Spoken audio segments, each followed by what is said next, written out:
Bismillahirrahmanirrahim.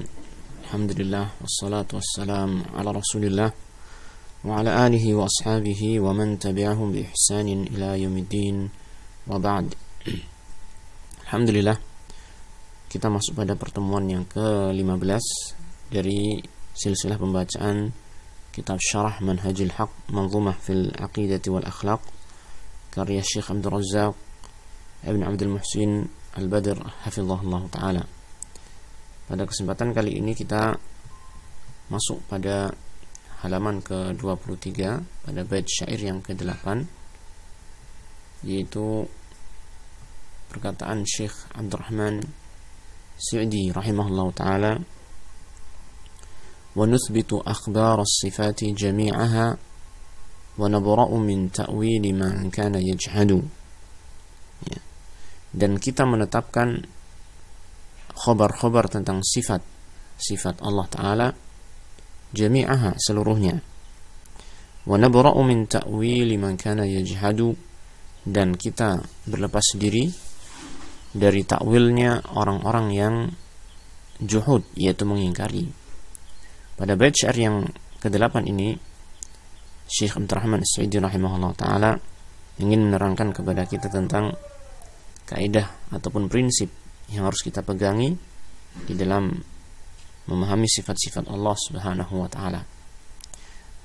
Bait syair ini diterangkan oleh Syekh Abdul Razzaq Al-Badr hafizahullah ta'ala dengan perkataan beliau, wa nuthbitu akhbar as-sifati ay nu'minu biha wa nuqirru wa la nunkiru syai'an minha, yaitu kita mengimaninya, ya, nuthbitu akhbar as-sifat, kita menetapkan khabar-khabar sifat-sifat Allah Ta'ala. Maknanya adalah kita mengimaninya, mengimani sifat-sifat itu seluruhnya, wa nuqirru, dan kita menetapkannya, mengakuinya, wa la nunkiru syai'an minha, dan kita tidak mengingkari sedikit pun dari sifat-sifat tersebut.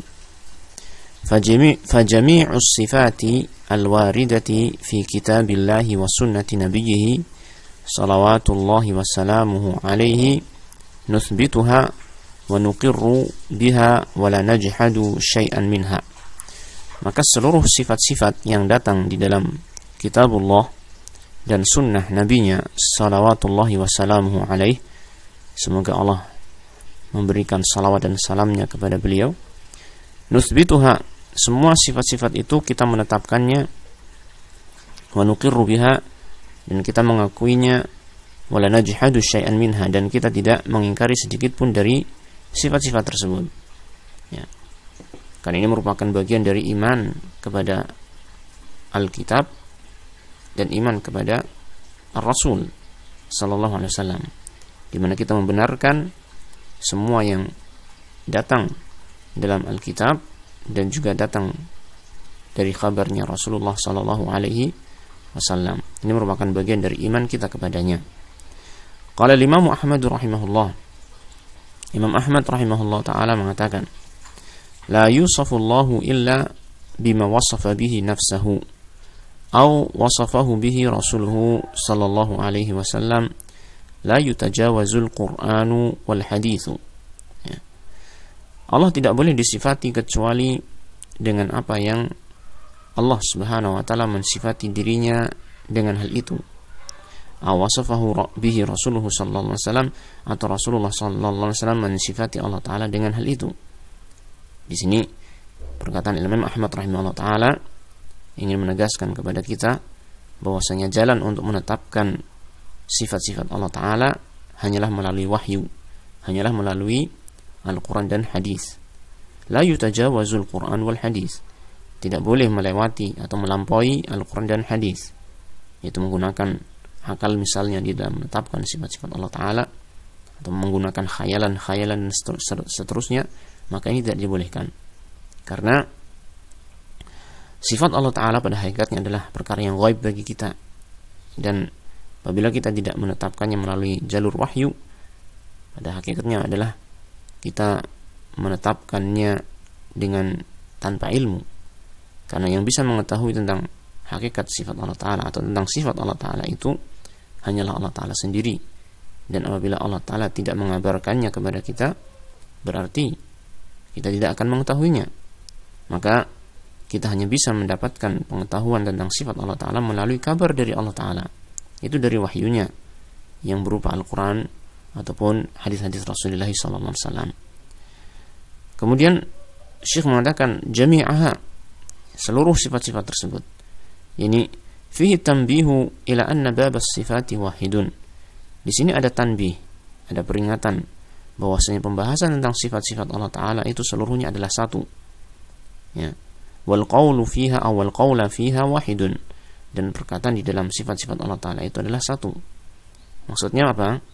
Maksudnya adalah apabila kita mau menerima salah satu di antara sifat-sifat Allah Tabaraka wa Ta'ala, ya, yang disebutkan di dalam Al-Quran dan hadis, maka konsekuensinya adalah kita harusnya menetapkan sifat-sifat yang lain yang juga ditetapkan oleh Al-Quran dan hadis Rasulullah SAW. Jangan kemudian kita menetapkan sebagian sifat yang ditetapkan dalam Al-Quran dan hadis karena akal kita mendukungnya, kemudian kita menolak sebagian sifat-sifat yang lain karena akal kita seakan-akan tidak mendukungnya. Ini enggak benar, karena pembahasan tentang sifat adalah sama.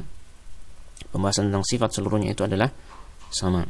Misalnya seseorang misalkan menetapkan sifat Allah Ta'ala, yaitu Allah Ta'ala yang memiliki kehidupan yang sempurna.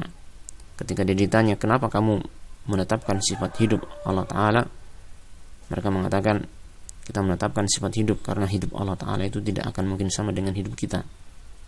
Terus kita tanya kembali, kenapa kamu mengingkari sifat ini istiwanya Allah Ta'ala di atas ars misalnya, sifat tingginya Allah Ta'ala di atas seluruh makhluknya misalnya, kenapa kamu mengingkarinya? Dia mengatakan, karena kalau saya menetapkan sifat ketinggian Allah Ta'ala di atas seluruh makhluk, maka berarti kita akan menyamakan Allah Ta'ala dengan makhluk. Nah, ini perkataan yang kontradiksi.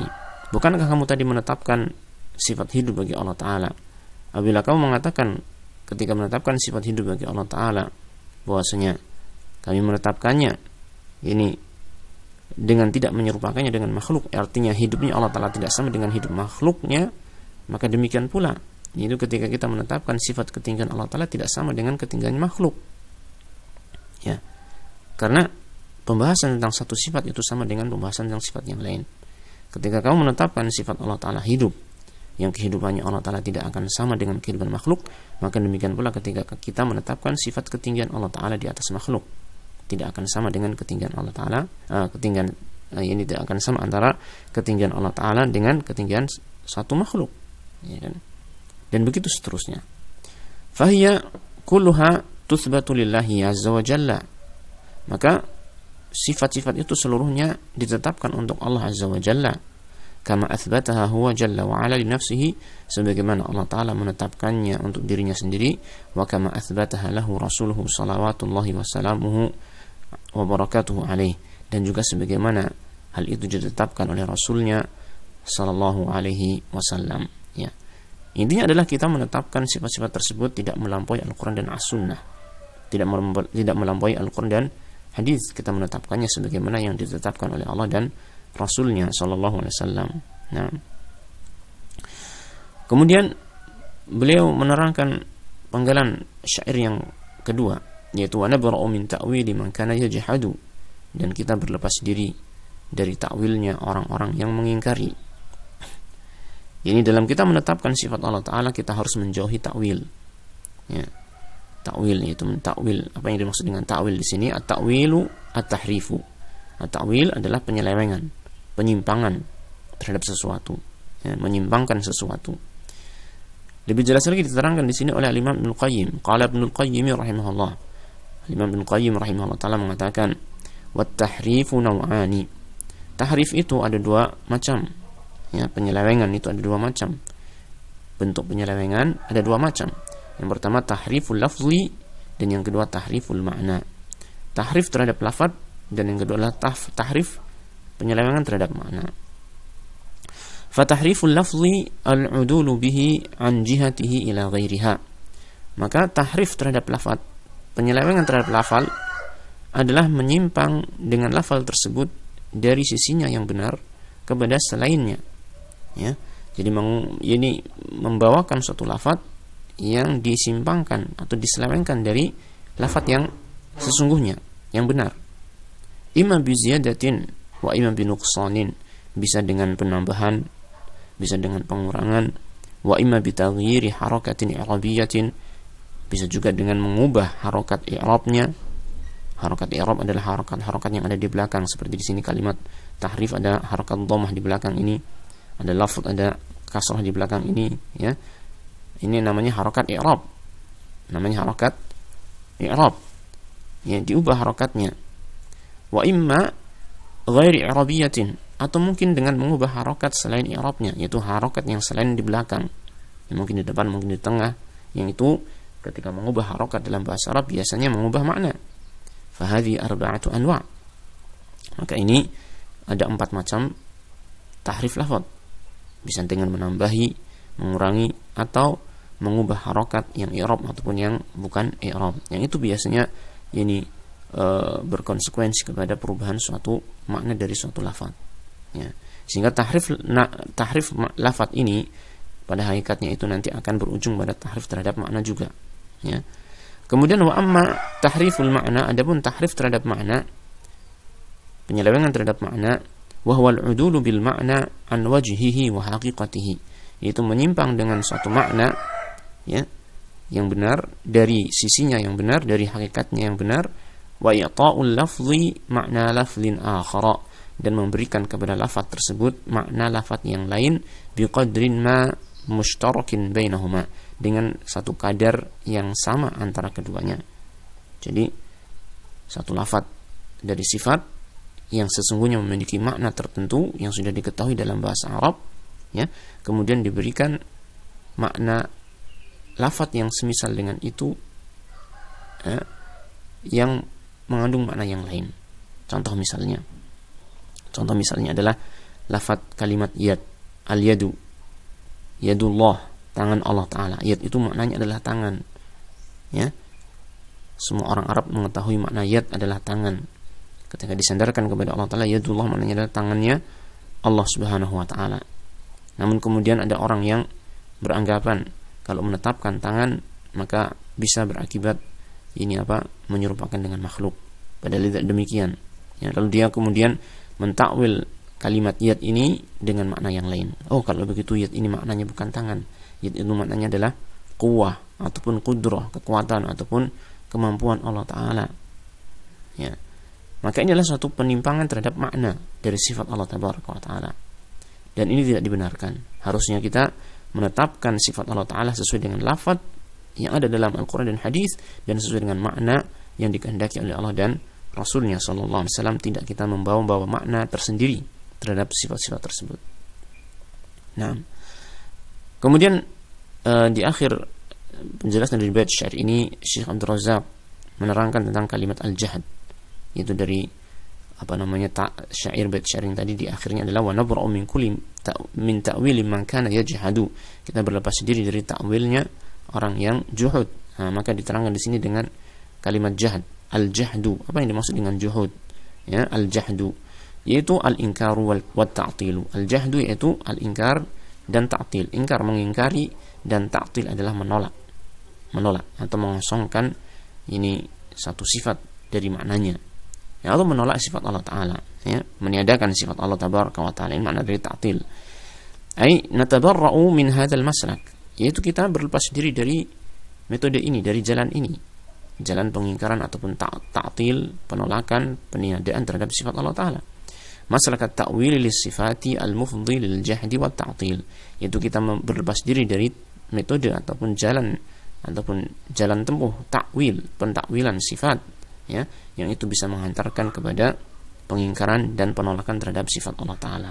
Seperti tadi kita contohkan, ketika ada orang yang membawakan ayat Allah Ta'ala yadullah, ya, atau membawakan sifat Allah Ta'ala yadullah, tangan Allah Ta'ala, kemudian dia memaknai dengan makna yang lain, mentakwilkan secara makna kalimat dia tersebut dengan makna quwwah ataupun qudrah, ya, maka hakikatnya dia mengingkari sifat tangan bagi Allah Ta'ala. Hakikatnya dia mengingkari sifat tangan bagi Allah Subhanahu wa Ta'ala. Demikian pula ketika seseorang yang membaca firman Allah Ta'ala, yakni Ar-Rahmanu 'alal arsy istawa. Ar-Rahman yaitu Allah Ta'ala di atas arsy-Nya beristiwa, ya, berada di atas arsy-Nya.